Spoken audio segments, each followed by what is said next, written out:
Good afternoon, everyone. I'm Karen Plaut. I'm the Dean of the College of Agriculture at Purdue University. And I welcome you all to today's crop production panel discussion.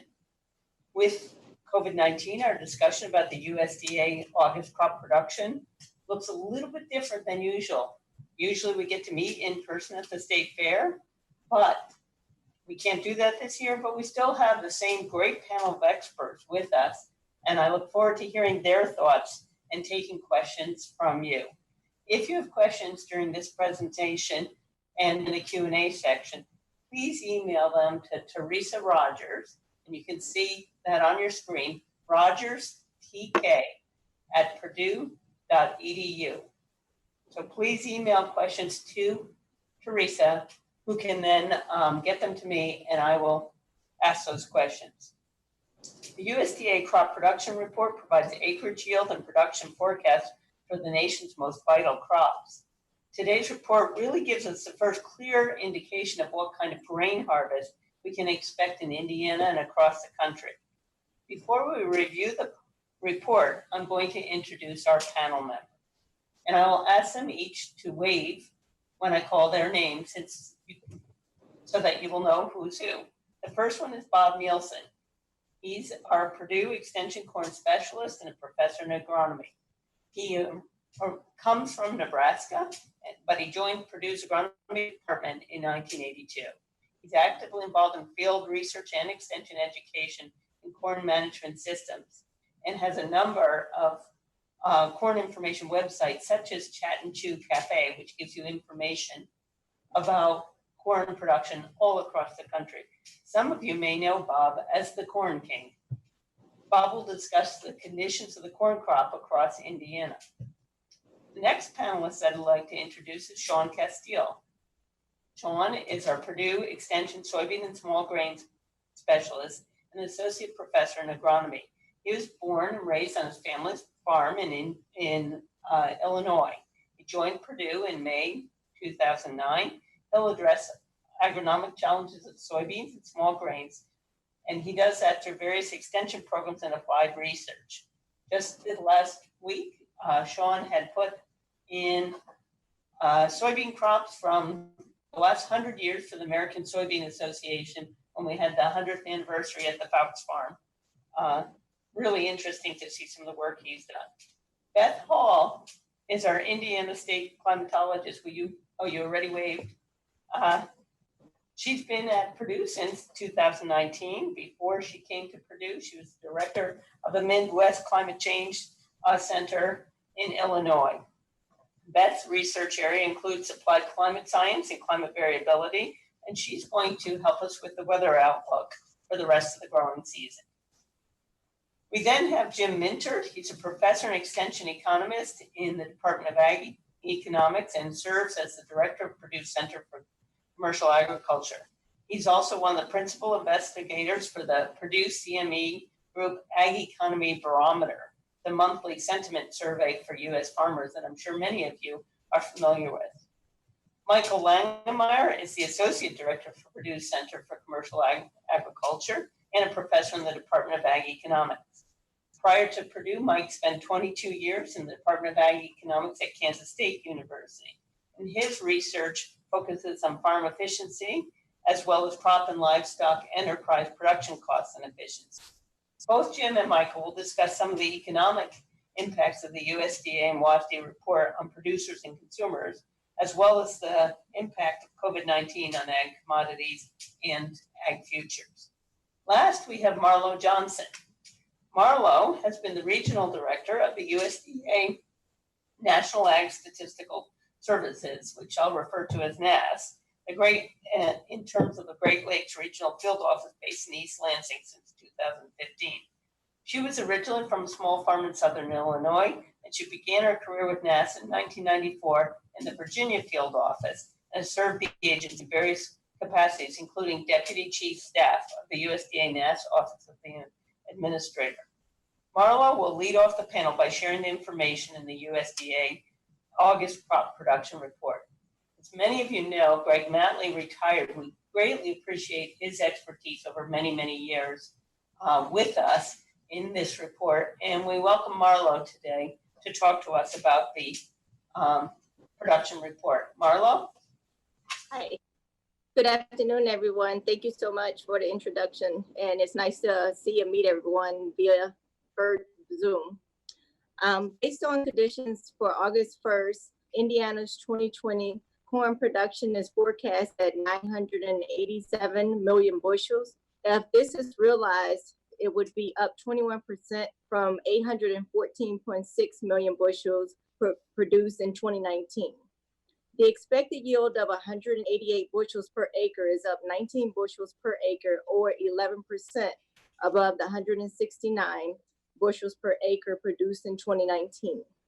The 5.25 million acres for harvest is 9% above the previous year. As of August 2nd, corn condition was rated 67% good to excellent. Soybeans production is forecast at 346.5 million bushels, which is 27% above the 273.4 million bushels produced in 2019. The expected yield of 61 bushels per acre is up 10 bushels per acre, or 20% above the 51 bushels per acre produced last year. The acreage expected to be harvested for beans at 5.68 million acres is 6% above the 5.36 million acres harvested last year. As of August 2nd, soybean condition was rated 68% good to excellent. Thank you. Thanks very much, Marlo. Really appreciate it. You're welcome. Yep, I need to start my video. I apologize for that. We'll move on, and the next speaker will be Bob Nielsen, talking about corn.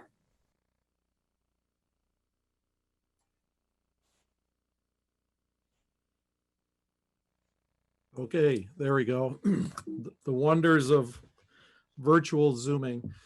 Well, I'm Bob Nielsen. I'm the extension corn specialist here at Purdue, and I have worked with corn all of my career at Purdue. So I've got a few thoughts I want to share with you on this year's crop, and let me get that started. So, we've heard the numbers from Marlo from the NASS estimates, and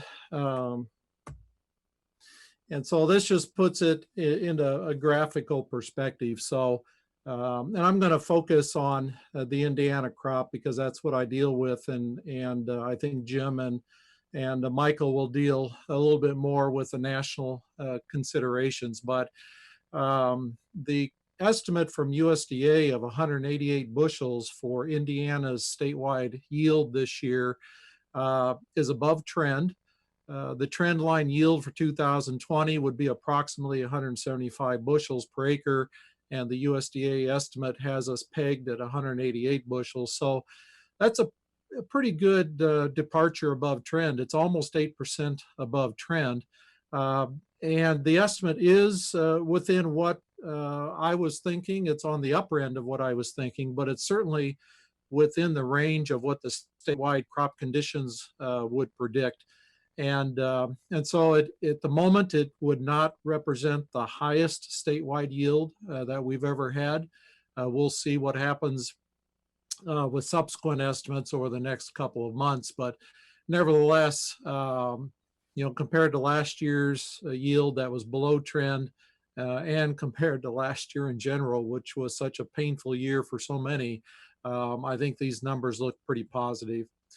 I mentioned crop condition, and this graph is showing the percent of corn rated good to excellent during this season. And the 2020 numbers are represented by the red line, which pretty much sits in the middle of that graph. Last year is the purple line, and it's pretty clear how much different this year's crop is in terms of overall condition than last year. Last year was among the worst crop condition ratings for the whole season that we'd ever seen. This year, the crop condition is not the best that it's been, but it's certainly also not the worst in the past 5 years. So the crop at the moment is rated somewhere close to 65% good to excellent. it has improved over the last couple of weeks, and that's a reflection of some of the rainfall that we finally began to receive. And so we're sitting there sort of in the middle, sort of on average, and again, the USDA yield estimates are certainly within the range of what one would predict looking at just these crop condition numbers. And so as I look at this year so far, I think we could say that it's closer to normal than we've had in recent years. And of course, the definition of normal maybe isn't what we have always thought it was, but nevertheless, I think this growing season has been more normal in some respects. Planting progress was more normal. We certainly compared to last year's late planting. This year got off to a pretty good start. We kept planting at a pretty good pace throughout most of the season, and we ended about where we'd hope to be or where we'd expect to be. And that normal progress of planting was reflected in how fast we got to the silking stage. And so again, statewide silking progress was also fairly normal. Much of it was silking in July, whereas last year we had quite a bit of the crop that was not silking until August. And at the moment, the progress of the grain fill period is slightly ahead of normal, with more than 50% of the crop already at the dough stage. And I think it's slightly ahead of normal, say in contrast to silking, which was simply on par with the running average. But those warm weeks we had in July following pollination really sped up the crop development on a calendar basis. So at the moment, we're slightly ahead of the normal pace with more than 50% of the crop already at the dough stage. So if we extrapolate the progress and think about when this crop is going to mature, I think we can safely say that most of the crop is going to mature during the month of September, probably mostly the second and third weeks of the month. And this graph is showing historical maturity progress. And of course, there's nothing on it yet for this year because we're not at that point. But just to give you an idea of the last 5 years, and the dark blue line was last year's maturity progress, and it's clear how far it stood out from the rest of the pack. And last year we had the bulk of the crop maturing, say late September through the middle of October. And I think this year's crop will easily be maturing maybe 2 weeks ahead of that, maybe even 3 weeks ahead of that, which is always good news to get that crop matured during September, because that gives it a chance to still get some good field drying conditions in that month when temperatures are still fairly warm and when we can get some decent sunshine. So I'm hopeful that we'll have maybe not an early harvest per se, but let's say a normal harvest timing, which would be certainly a welcome relief from what we experienced last year with the late harvest around the state. The crop has not been stress-free to date. We've had some pretty significant stresses scattered around the state. If we go all the way back to mid-April and May, pretty cool temperatures throughout most of that time period, and we had one or more serious frost and freeze events that did cause some damage to the crop that was already planted and up. Also early in the season, we had some excessive rainfall in places around the state that actually resulted in quite a bit of replanting in areas, especially the low-lying parts of fields. But then I guess maybe to balance that out in a way, as we got into July, some fairly large areas of excessively dry conditions developed to the point where much of the state got onto the U.S. drought monitor map, and Beth may talk a little bit more about that situation later.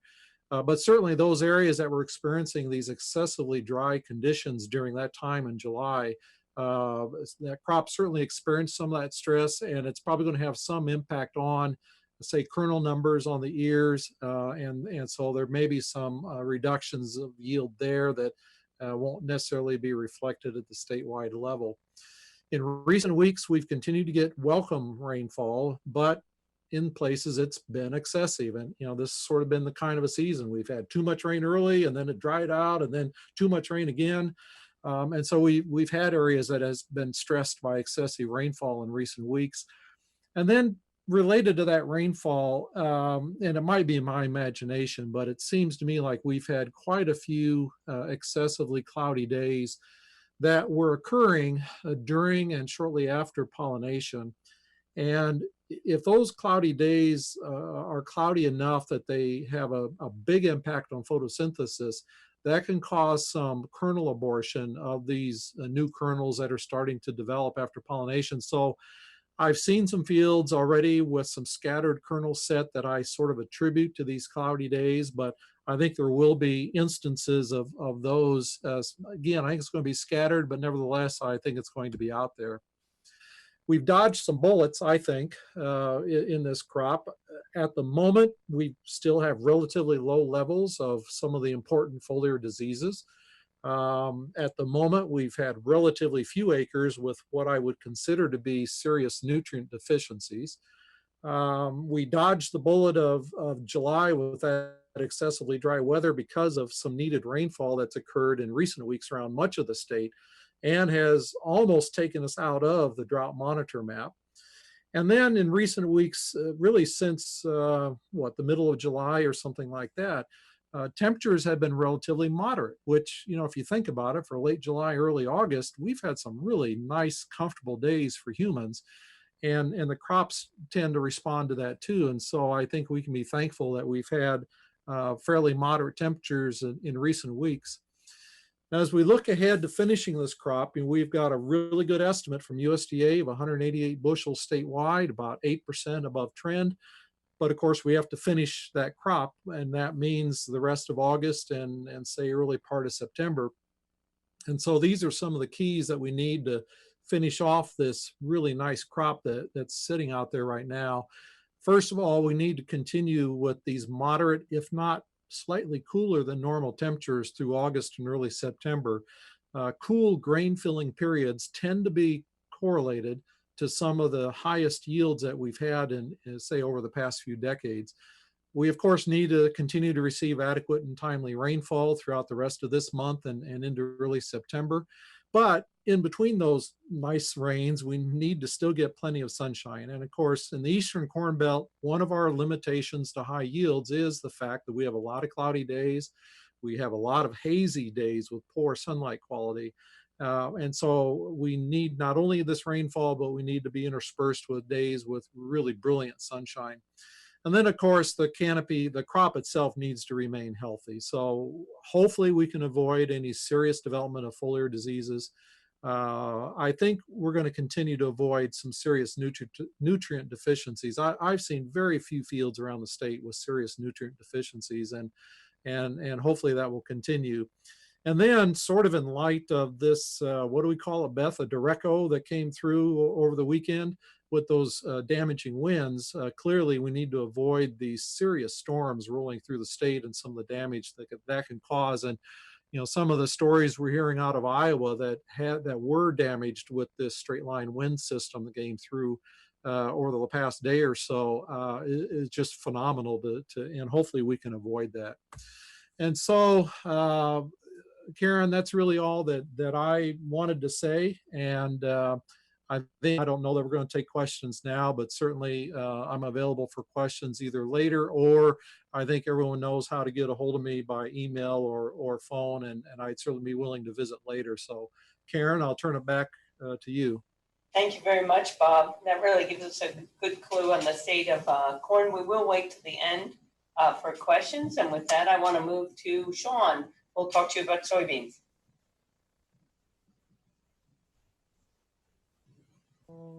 All right, thank you. Appreciate it, Karen. Bob's done a great job of setting the stage on the corn side, and it's going to follow in line with soybeans. One of the biggest things, this is the forecast is the biggest soybean crop we've ever had. So Bob said it's not quite there for corn, but this year's forecast is the biggest that we've ever had. So at the state level, we're forecasted at 61 bushels. And if you're looking at yield trends for that, that's just over 8 bushels above the yield trend. In other words, if we want to put a percent to it, and that's really the best way to compare previous years, is that this is over 15% above yield trend. This is a crop that's the best that we've ever seen in terms of a yield forecast and in terms of the season that we've had. As we look at 2000 other high yielding years, it's kind of interesting that we're on a every 2-year cycle, whether there's actually anything to that. But in 2018, we ended the crop at 57.5 bushels at the state level. That was just over 10% above yield trend. 2 years prior to that, 2016, again, state yield level is 57.5 bushels, and that was 12.5% above yield trend. So in 2016, 2018, we did our best ever in terms of a per acre basis. And then even 2 more years back, 2014 was a previous high yield of 55.5 bushels, and that was just over 10% when you look at yield trend. So 2020 is shaping up to be a banner year if we can finish it. There's a lot of ifs to that, but I just find it very interesting, our comparison to the last few years, that every 2 years, it might be interesting to look at that. But these are significant yields for soybeans at a state level to have an average of 61 bushels. I know a lot of farms, a lot of fields would love to just have that in their own right, let alone the average. So if you kind of put that in context, that means that we are going to have some fields that are going to be running upper 80s in many fields. And we can certainly do that on good ground if the conditions are right. Let's kind of go through our season and how this has come together. As we look at planting progress for the year, we've had an excellent planting progress. We're able to get in the field in a timely fashion. A lot of people were even able to get in first, second week of April, which in many years is super early, but can work that out. If we're in late April to early May, that's what I talk about being the sweet spot for planting dates on soybeans. And so we were getting those. We did kind of turn a little cooler and wet in May. But when we look at the state at a state level, we were about 2 weeks ahead of our typical pattern. So by the middle of May, 15th of May, thereabouts, we had 50% or half our crop planted. Usually we're another week or two later. So 22nd, 24th of May, we might have half our crop planted. So just on the planting date alone, we're ahead of schedule. Now that doesn't make or break us, but that certainly sets the stage for us to have a good opportunity for yield potential. And what I mean by that is that soybeans respond to our growing season with photoperiod and heat units. And so if we plant timely, this earlier planting, we're able to produce more nodes. And when we do that, those leaf attachment points, we have the opportunity for more pod production. We actually end up having a more compact plant. And so we can harvest that sunlight. So there's a lot going for us with this timely planting. Now that being said, we certainly had the freeze that came in May 8th that nipped a few beans, but it wasn't anything that caused us major issue. When we look at the early part of the season, the June into July, a lot of areas were a bit drier. And so we were having some issues initially. Some issues were more on headlands that had compaction from the previous harvest or previous years, or even some of the plantings were pushed. And so maybe marginal conditions, and we had some sidewall compaction. So initially we had some root establishment issues, but the crop seems to work through that. When we got some of the rains, the spotty rains that ended up kind of eventually working through most of the state. Again, not to say that we don't have any areas that don't have any. These roots were able to get through that compacted area. We had some potassium deficiency showing up from time to time, but once the water came back, or I should say maybe even access to water, and the roots were able to take up that potassium, we're able to get through some of those localized issues with potassium deficiencies showing up. As we go through, Grandpa always told me, we'd always like to have the dry conditions early, not late. And so I think everyone has that appreciation that we're going to have a deeper rooted plant, so then we can withstand any potential issues that are coming now to the end of the season. So we have deep rooted plants able to access that water as we're going through seed fill. This is critical point, right? Dad would always say, the yield's not made till it's in the bin. It's not even made when it's in the combine, right? It's got to make it to the bin. And so that's where we're at to kind of finish this crop. We're headed in terms of planting as we look toward some of the other development stages. Bloom, I like to have the crop green to the eye by the 4th of July, have a good canopy by the time we're getting the first week of July. And that's usually, we're trying to target blooming out the top or full bloom. And so our crop was maintaining a similar pace as the 5-year average. And so we had about half of our crop blooming by the middle of July, looking good. And then comparing those other high yielding years, so 2018, 2016, those paces were on the same level. So the pace of bloom was there. And then the hotter temperatures, we had good node development. So it seems like we've got that good node development as well as some of the branching. So you can kind of put this picture together of a crop that's pretty outstanding right now. It's a compact plant. It's not just all vegetative material. We've got good node production. We've had ample moisture in these latter weeks. So then we can continue as we go from flowers to the pods and the seeds. Following that through in terms of our growth stage progress, podding, about half our crop by the first week of August. So last week or so, 10 days was potting. So that's really where we're turning it on. If you think about blooms and flowers, we'll lose typically 70 to 80% of our blooms. And so there's not a lot of investment in that. And so there's not a lot of loss if we get a heat stress or we get something that knocks them off, whether it's insects or disease. But from here on out, the investment that's going in those pods and now the developing seeds, this is the critical point. So we've set the stage. Mother Nature has actually blessed us with some good opportunities for setting the stage for good yields. And so we're at that pace that potting half the crop by the first week of August. And, this week, 70%, we're on that same 5-year trend, even with some of the later planted years of past. I went back and compared our high yielding years, 2018, 2016. That pace is right on par.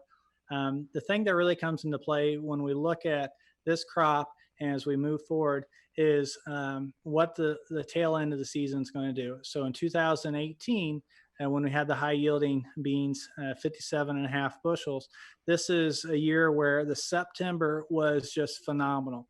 And what I mean by that, if you recall, we had good sunshine, moderate temperatures, so we were low 80 degrees, good soil moisture. So all those factors coming into play.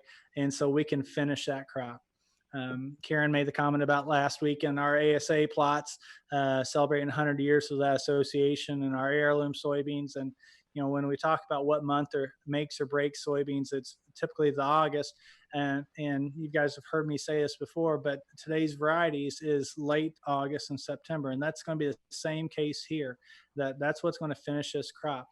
We've got that moderate temperature. That's going to echo what Bob had said for in August to have this moderate temperature, good moisture.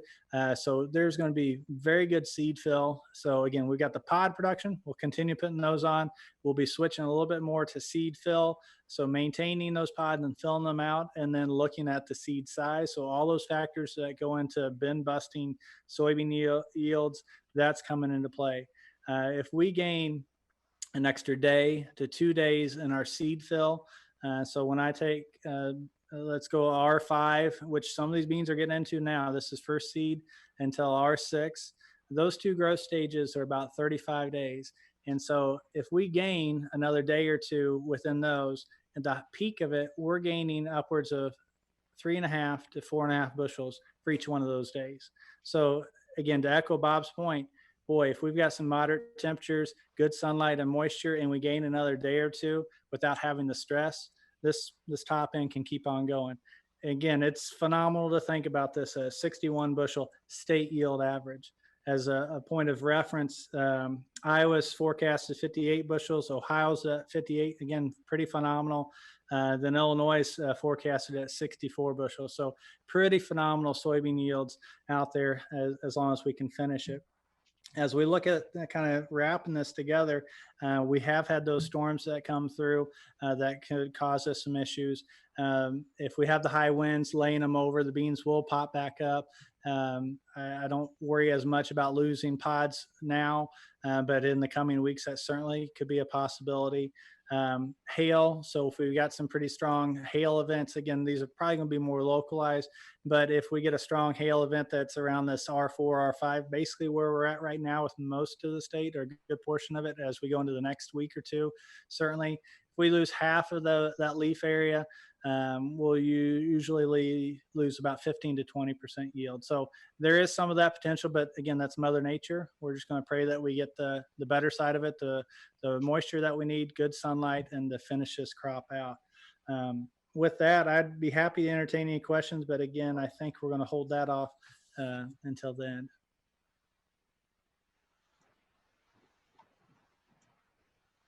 Great. Pretty exciting year in a good way. So that's exciting just to hear those kind of yields for both corn and soy. And it sounds like a lot of it depends on what the weather does over the next period of time. So next we have Beth Hall, and she's going to talk to us a little bit about what she's predicting for weather moving forward. Hi, everyone. Compared to last year and the conversations we were having at the state for last year, this year seems quite pleasant as state climatologist, because there wasn't the great concerns over such a wet and cool spring and so forth. So when I was preparing for this, I was looking back over the season, trying to think, so what were the significant events that might have had an impact? And there were really just three that I could think of. The first one, and Bob alluded to this, was the freeze events, in particular the Mother's Day freeze event that occurred on May 9th leading into May 10th. What was happening there is we were seeing low temperatures in the upper 20s, which was pretty impressive for that time of year. And with some of the crops already being planted, there was concern of, will they make it through that and so forth. But that was really the last significant freeze event going into the growing season. And then after that, it seemed like in June and July, it was warmer. And in fact, there were 7 days that I could count, particularly just looking at the Indianapolis site, if that's representative of the state, where the heat index was over 95 degrees Fahrenheit. And in fact, July 7th, 8th, and 9th, that was a 3-day stretch having heat indexes that high. And in Indianapolis, it was up to 100 degrees Fahrenheit. So certainly that's causing stress on humans, people working out in the fields or just trying to keep equipment up to date. So that was a big deal. I think a lot of climate scientists, atmospheric scientists, believe that hurricane and then extratropical storm Isaias might have broken up that period of extreme heat that we were seeing in June and July, which was wonderful. Because then that led into this month, where originally the climate models were thinking August was going to be more hot, more dry, and continuing to have that extended period of dryness. There was concern that drought would be intensifying, but with Isaias breaking up the atmospheric system, if you will, kind of dropping a big rock in that bathtub, it was able to mix things up to get things back to a more pleasant environment, particularly when we needed it. And then the final big event was the one that came through this last Monday, that derecho event, or that line of strong winds and rain. And certainly just having it go from Nebraska all the way through Indiana, that was quite a phenomenal distance that one of these storms was able to survive, and then trying to just understand the impacts and the yields and so forth of what a derecho like that would cause. So we weren't in a season without challenges, but it didn't seem like it was the sustained challenge that we were facing in 2019.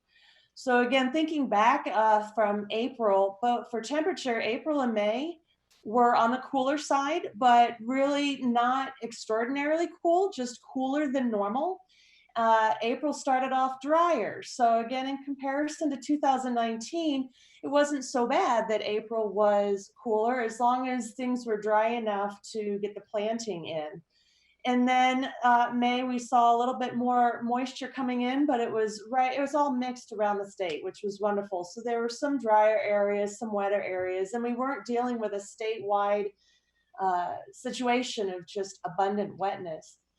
But as we moved into June, that's when precipitation just sort of turned off, that somebody turned off that faucet for the state, and we were starting to see abnormally dry conditions introductions of moderate drought, particularly in the northwestern part of the state. But temperatures were very near normal with June, but by July, temperatures were climbing to above normal. And even throughout July, the southern part of the state was recouping a lot of that moisture, but the northern, particularly northeastern even, part of the state just was not getting the moisture. So when I went to look back to see, so how has this year ranked in terms of precipitation, really the season so far has been very typical. If we look back 126 years of climate data, the April through July was very right in the middle of the 126 years if we rank it. The months that did stand out though was May and June, where they ranked in at 92, the 92nd ranked year out of 126. So they were wetter in some areas, but it was an extreme. Temperature, again, when we look at the full season, that full up to now, April through July, the season is right in the middle at 56 rank. April and May, though, was on the cooler side of that, the cooler third of the 126 years, and June and July were in the warmer third of those years. I bring up again excessive heat. I looked at how many days so far in 2020 have we had the actual air temperature be over 90. That's usually a typical threshold that we use for extreme heat. We've had 10 days so far. Well, what's interesting is the average for since 1931 is 9 days. So 10 days is not out of the unusual. And when I just look at the most recent 30 years, the average number of this period is also 10 days. So we really have not had a large number of what we would call excessively warm days. Now the heat index might be compensating a little bit, but not in terms of the raw temperatures. To put this into perspective, in 2018, by this time, we've had 22 days above 90. So for 2020 to have only 10, it really has not been a bad season at all. And we've even had recent years, 2017 with only 1 day. In 2014, actually had no days above 90. So the number of days that we've had excessive heat is not extraordinary, which we love. We love having things that are not standing out. For heavy precipitation days, though, we are standing out a little bit more in 2020. I looked at how many days so far have we had 1 inch or more in the day. Now, this doesn't include storms that might have even climbed over a second day, if you will. And at this point, we've had 8 days where we've gotten 1 inch or more of precipitation. Comparing this to the period of record average that goes all the way back to 1931 and the last 30-year average, both of those, the average is 4.3 days. So the fact that in 2020 we've had 8 days so far, that is starting to stand out. And I believe Bob might have pointed that out too, that we're getting rain, but it seems like it's coming in short spurts, very heavy at the time. So you do risk some of that rain just running off and really not getting soaked into the fields. When I look ahead, so the climate outlooks for the rest of August, things are looking like they're gonna, high probability that temperatures are gonna stay below normal. So I think I heard some wishes out there that it'd be nice if we didn't have too much more heat, if we could have some cool or moderate days, and that the climate outlooks are supporting that wish, if you will. And there is significant probability that precipitation will stay below normal for the rest of August. So hopefully it won't be too below normal to get us back into abnormally dry conditions, but hopefully it'll be enough to dry out some of the crops when needed. When I look forward at the August, September, October, that 3-month period, at the moment, the outlooks are giving significant probability for above normal temperatures. Now, I have to note, though, that outlook was produced in the middle of July. That was issued July 16th prior to Hurricane Isaias coming out. So what we're finding is that outlook may change quite a bit because, like I said, the atmosphere was highly disturbed with Isaias coming through. And so even though that 3-month outlook is showing probabilities for above normal temperatures for that 3-month period, August, September, October, I am not sure if that outlook will be continued once the new outlook comes in the middle of August. The precipitation outlook for that 3-month period is highly uncertain. If the models were trying to figure out if there was a consensus among multiple runs of this model, if there was a consensus of it being wetter than normal or drier than normal, and there was just no consensus among the models. So hopefully that means it won't be an extreme 3-month period one way or the other in terms of precipitation. And maybe we will be seeing that periodic rainy day that comes through that both Bob and Shaun were saying would be ideal. So I will wrap up my part with that. Thank you.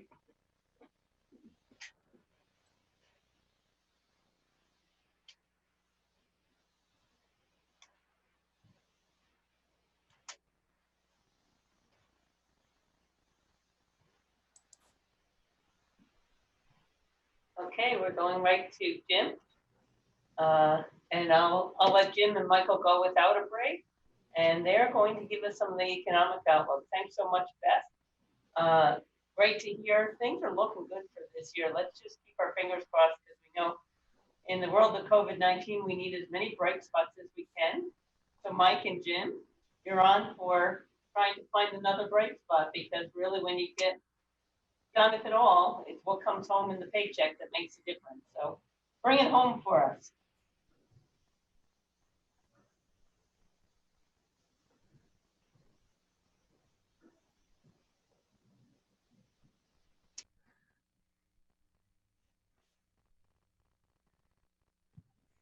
All right, so now maybe we're operational now. So the total corn crop came in at 15.28 billion bushels. That's record large, up 12% compared to a year ago. When you look at expectations for the estimate coming into the report, that's a little larger than the average estimate by analysts around the nation prior to the report's release today, but it's within the range. So I think the range of estimates was about on the low end, 14.9 billion bushels, and on the high end, about 15.4 billion bushels. So a large corn crop, but not really unexpected. And then if you look at it in terms of ending stocks, which the way I like to look at ending stocks is relative to total usage, so you can kind of scale things over time.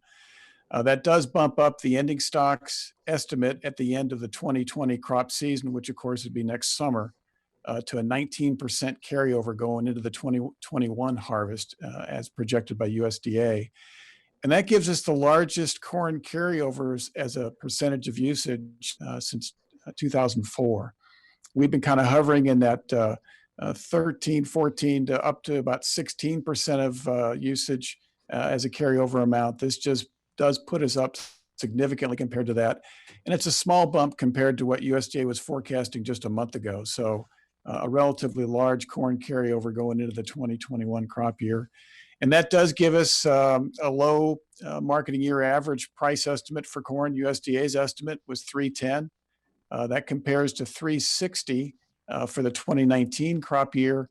That's the lowest marketing year average forecast estimate from USDA since the 2006 crop year when the average was just 304. So you can kind of see with the carryover estimate why they're pushing that crop year average down.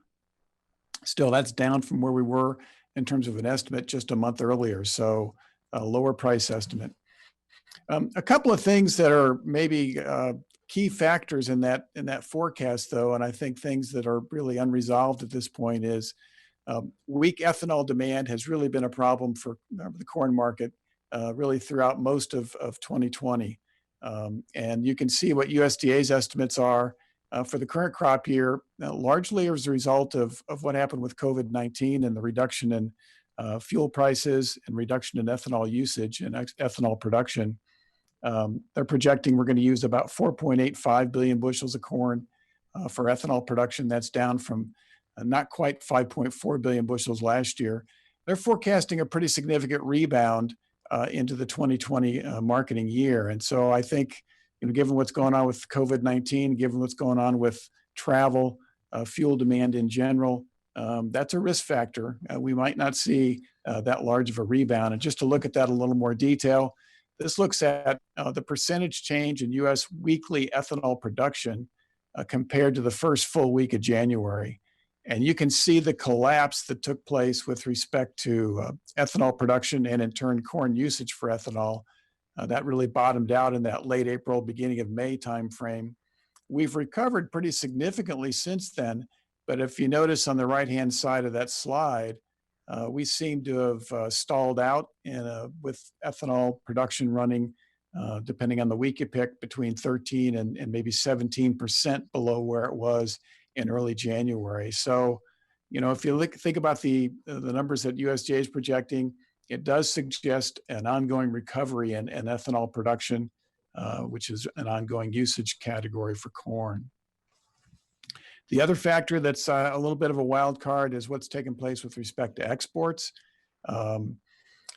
Exports down pretty significantly here in 2019, particularly if you compare them back to where we were in 2017. The USDA's current estimate for the marketing year that ends at the end of this month, 1.8 billion bushels, down from a little over 2 billion bushels the prior marketing year, and then compared to 2 years ago where we were at 2.44 billion bushels. USDA is forecasting recovery in exports to 2.23 billion bushels. That's about a 24% increase in exports.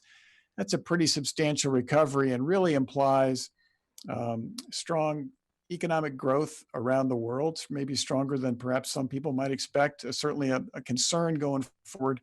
And of course, with that economic growth, that's really going to fuel increases in meat consumption in those importing countries, and that's the big driver behind corn exports. So a little bit of a risk factor with that strong of a forecast for corn exports going forward. Turning to the soybean side, near record soybean production, very, very close to where we were just a couple of years ago, with a forecast from USDA of 4.42 billion bushels, up substantially, up about 25% compared to last year. No big surprise about the big increase there relative to what was going on last year, but nevertheless, a pretty large soybean crop coming in. And USDA is forecasting a modest year-to-year decline in ending stocks as a percent of usage, but that's still a pretty big number at 14% compared to 16% last year. And again, as you look at that chart and look at the history, it's been quite some time. You have to go all the way back to 2006, crop year, before we have a carryover estimate that was that large relative to total usage. And again, a little bit like corn, a relatively optimistic export forecast for soybeans. USDA is forecasting just a little over 2.1 billion bushels, up from 1.65 billion bushels, 29% above where we were in the 2019 marketing year. And obviously, a lot of that is tied to what happens with respect to China, and that continues to be a wild card. Whereas that leaves us in terms of a marketing year average, 835 for the 2020 marketing year versus 855 for the 2019 marketing year. And that is down a little bit like corn, down from USDA's forecast a month ago. I think a month ago, USDA's estimate for the 2020 marketing year was 850. So some lower prices expected there. And with that, I'm going to turn over to Michael, and he's got a couple of key points he wants to make, I think, as well. Combining the yields that we've been talking about and the prices that were in the recent WASDE report released at noon today, combining that information, let's take a look at net return to land. This includes a corn-soybean rotation. Soybeans are considerably more profitable than corn. This is combining those two. And even with some fairly strong government payments, which I'll show in more detail in the next slide, we're still looking at a very low net return to land compared to cash rent. And the main reason I bring this up is the low net returns in 2020 are expected to put downward pressure on 2021 cash rental rates. Let's look at 15 and 16. You notice in 2015, using this West Central Indiana case farm, we had very low net return to land. In 16, due to that, to a large degree, cash rent declined quite a bit. going from 15 to 16. And so I think we're looking at perhaps a similar situation when you look at the 2020 net return to land and then thinking about 2021 cash rental rates. This slide takes a look at the government payments, how important the government payments are to net farm income. And so this is looking at income off an income statement. So it's a accrual net farm income, and the net farm income is the triangle. And we are a little stronger in terms of net farm income in 2015, but not very much. And so certainly compared to 18 and 19, the net farm income is expected to be considerably lower. And that's even with some strong government payments, particularly for corn. The PLC payment for corn on this case farm is estimated to be $80 per acre. You combine that with the CFAP payments, and you're looking at some pretty strong government payments. Kind of an average for the corn and soybean enterprises is $60 per acre, but we're still looking at some relatively low net returns. Now, there is some things that could change this, certainly. I'm using some pretty low corn prices in these estimates right now. If corn prices would strengthen, even a dime or 20 cents, this would look a little different. But nevertheless, even with a dime or 20-cent increase, we're looking at some very low net farm income compared to where we've been at the last couple of years. And with that, Karen, I think we'll turn it back to you and open up for some questions.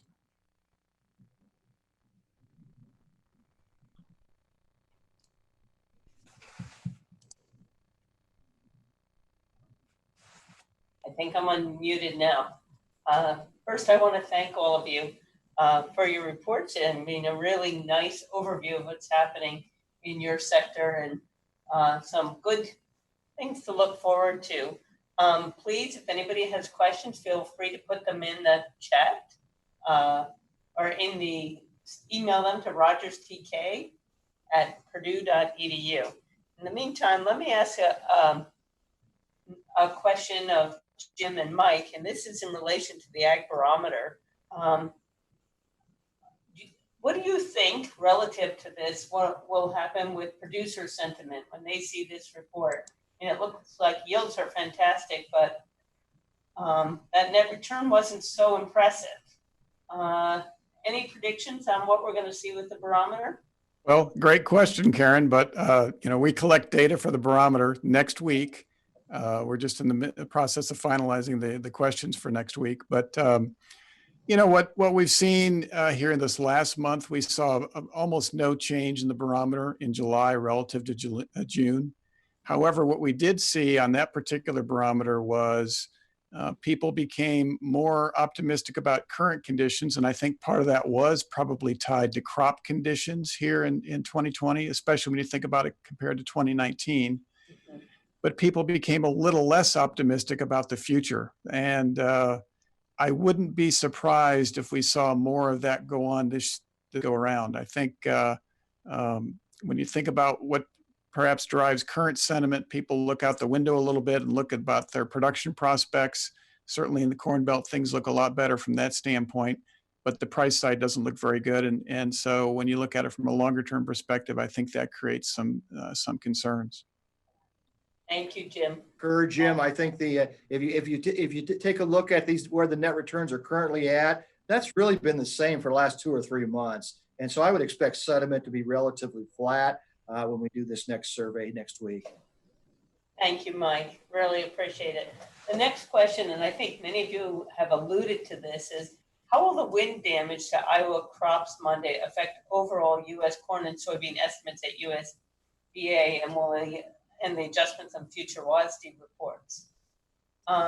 Do we have any idea of when we'll see the reports adjusted for that damage in Iowa? So the next opportunity would be when USDA releases the September crop production report. And that should be reflected to some extent in the survey, given how they collect the data. So I would expect to see some adjustment. At this point, it's hard to tell from the news stories how widespread the impact has been on crop conditions themselves. I think we've all seen some of the photos of the grain bins and the buildings, et cetera, that have been damaged. it's not quite clear at this stage how much impact there really has been on crop prospects. And maybe Bob or Shaun could comment on that a little more. That's what I was saying, Bob or Shaun, and I know Shaun has to leave right at 2:30. We just got a couple minutes left. If either of you have the opportunity to tell us what you've heard about Iowa, we'd appreciate that. Yeah, well, I saw a news report, I forget where it was from today, that claimed there was 10 million acres of Iowa's 30 million total that were, in the words of this report, severely damaged. Now, I don't know where that comes from or how accurate it is, but and there's a satellite image floating around the internet that purports to show this widespread damage. And frankly, unless someone told me it was damage, I wouldn't have picked that out from the satellite image. So yeah, I agree with Jim. I think the best opportunity we're going to have is for the USDA field visits at the end of the month that lead into September's estimates. Shaun, do you want to add anything to that? Yeah, so I mean, I was seeing the same report. So if you put it, it's 43% of that Iowa crop, and I think the lot goes later into the season. I think one of the big things on the soybean front is we can recover corn if those flattened fields, those are pretty tough. I've harvested those kind of fields back at the farm. Those aren't fun to harvest, but I think the soybeans probably still have a little bit of a recovery out of the two crops. Right, that makes a lot of sense. I want to thank everybody. We are at 2:30 for being panelists today. I think this is a great time to look at this. And even though we couldn't get together, I think you all really effectively gave a great status of the crops in Indiana. And also, Marlo, I want to thank you for giving us a NASS report, which gives us that national report.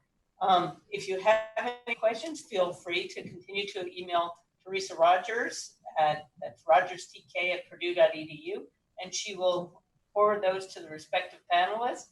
In addition, you can email me at kplaut@purdue.edu. Many of you know the individuals on this call, and feel free to reach out directly for them. And we'll be watching their emails to answer additional questions from anybody who has them. I want to thank all our panelists and thank our guests today. Really appreciate you coming forward and being part of our crop production report in the format that was necessary for this year. Thanks again, and let's hope the season continues in great shape and that our economic forecasts start to look up. Thanks very much. Bye-bye.